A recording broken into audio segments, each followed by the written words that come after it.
Hey everybody, welcome back to BigRedEDC. Well, today we're going to take a look at the Cold Steel Kudu Lite. And then, once we get done kind of talking about that, I'm going to kind of throw my 2 cents in on the whole cold steel and being sold and all that good stuff. Just kind of my thoughts about it and some things I found kind of interesting. And another thing that I found pretty darn kind of cool, actually.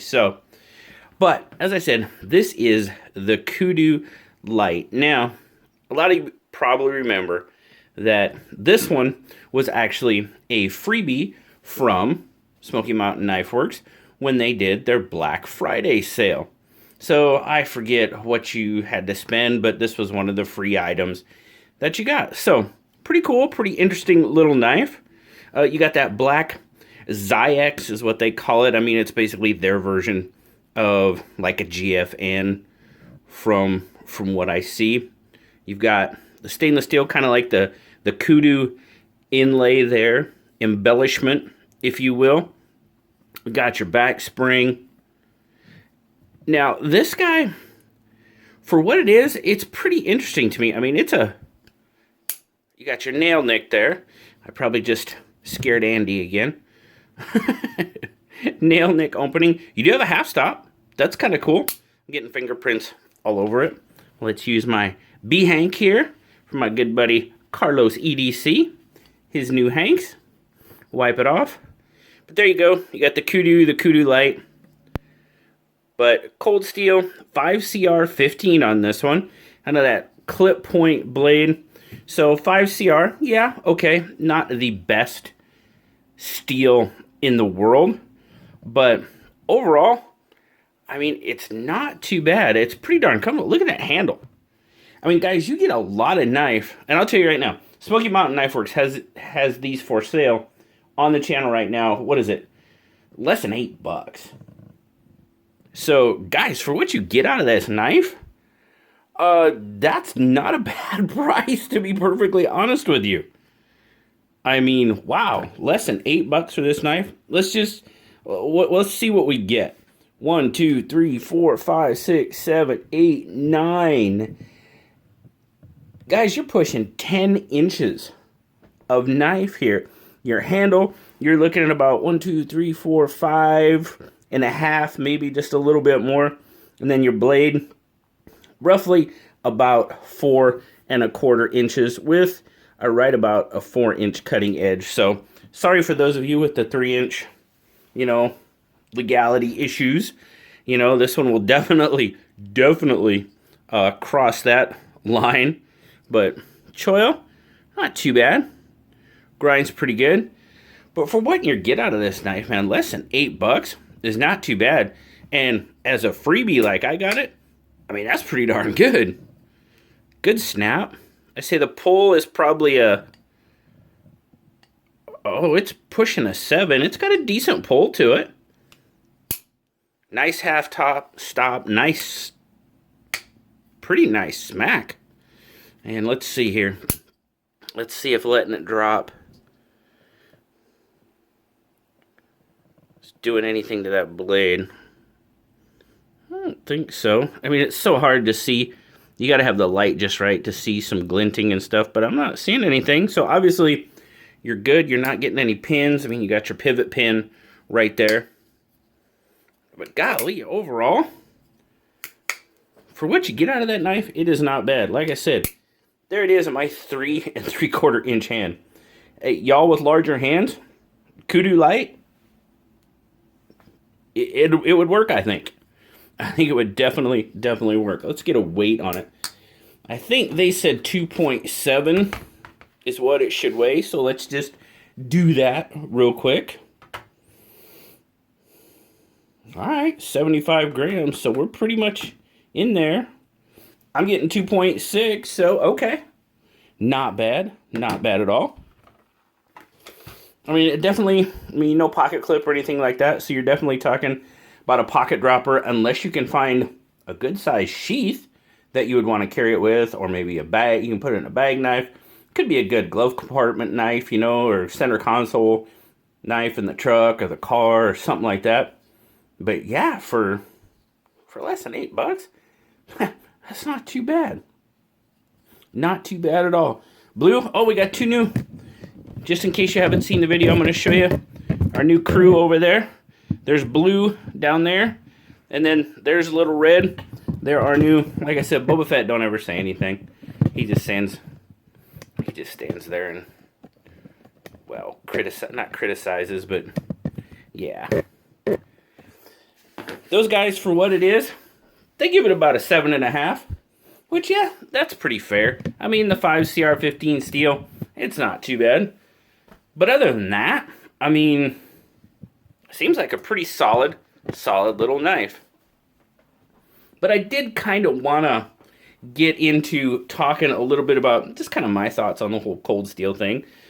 Pretty much, I think like pretty much everybody else, I was pretty shocked, surprised, amazed, however you want to put it, when that came out. And it was really kind of weird because I got a message from my buddy Chad, and he said, check this out. And it was a video from Lynn Thompson, you know, talking about the sale of cold steel and how basically him and Ender Demko and stuff weren't going anywhere. I was like, okay, all right. You know, it didn't really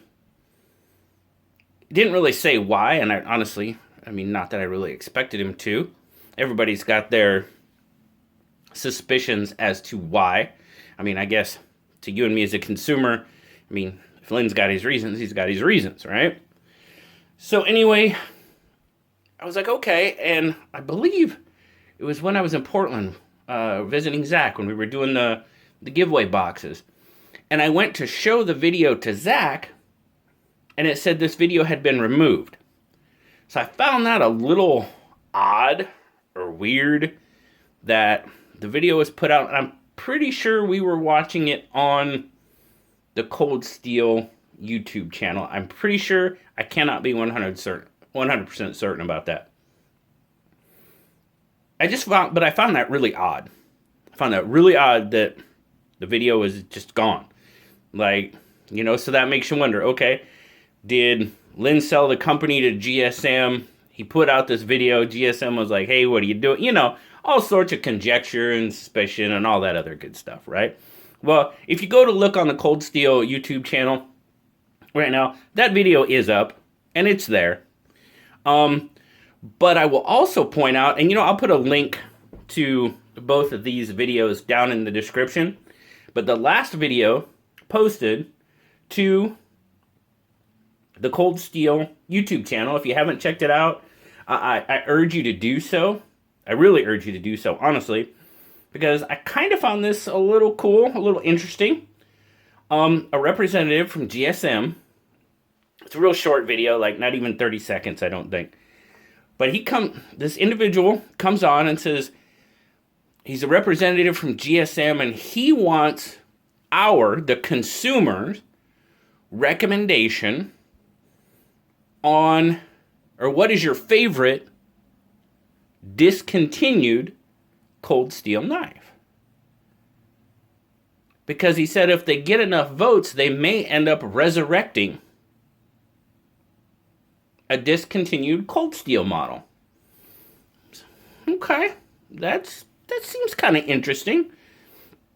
So I urge you to go over to their YouTube channel. Like I said, well, I'll just leave a link down in the description to both Lynn's video and to the latest video from, I can't remember the gentleman's name, I apologize.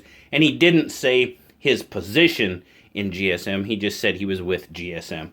So I urge you to go check that out. And you know what? If you have a favorite discontinued model that you'd like to see resurrected, I highly recommend you vote for it, because you never know what can happen. You know? So I think we're all just kind of wondering what is going to become of Cold Steel. I know GSM is from the looks of it, is a very large company. They own a lot of outdoor gear related type brands, if you will. And Cold Steel is just the latest in that. So I kind of have my, all right, you know, do they do a lot of brands good? Do they do a lot of brands? You know, I guess I should switch that around with, they do a lot of brands. Do they do a lot of brands well? Or do they do a lot of brands? You know, I know I'm not saying that right. So, but that's where I'm kind of at right at the moment. It's like, okay, you've got a conglomeration of companies. You know, if they're consistently putting out good products over all these companies, then hey, I don't think there's really much of anything to worry about, to be perfectly honest with you.